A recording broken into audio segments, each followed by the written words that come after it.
ইরানকে ঠেকাতে মরিয়া হয়ে উঠেছে যুক্তরাষ্ট্র, ফলে তেহরানের সাথে সম্পর্কিত দেশগুলোকেও মার্কিন আগ্রাসনের খেসারত দিতে হচ্ছে। তারই অংশ হিসেবে আবারও নতুন করে ভারত, চীন ও রাশিয়ার উপর নিষেধাজ্ঞা আরোপ করেছে ট্রাম্প প্রশাসন। বিস্তারিত ডেস্ক রিপোর্টে।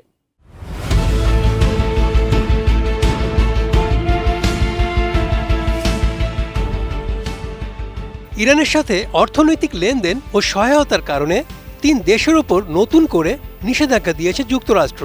অভিযোগে বলা হয়েছে, আইআরজিসি সহ ইরানের বিমান সংস্থা মাহান এয়ারকে পণ্য বিক্রি, লজিস্টিক ও বাণিজ্যিক সহায়তা প্রদানের অভিযোগে চীন, ভারত, রাশিয়া ও ইরানের 6টি প্রতিষ্ঠান ও ব্যক্তির উপর নতুন নিষেধাজ্ঞা জারি করেছে মার্কিন অর্থ বিভাগ।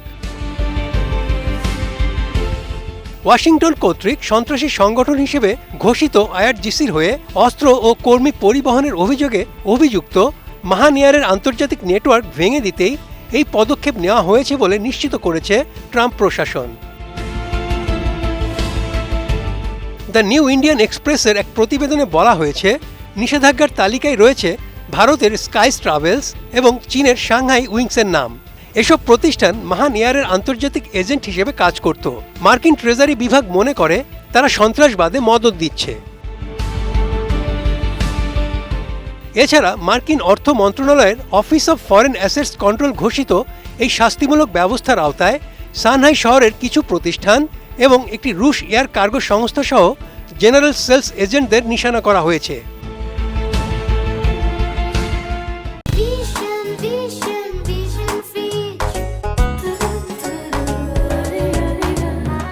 এদিকে সিরিয়া আরব নিউজ এজেন্সি সানার এক প্রতিবেদনে বলা হয়েছে, মার্কিন ট্রেজারি সেক্রেটারি স্কট বেসেন্ট একটি কড়া বিবৃতি দিয়েছেন।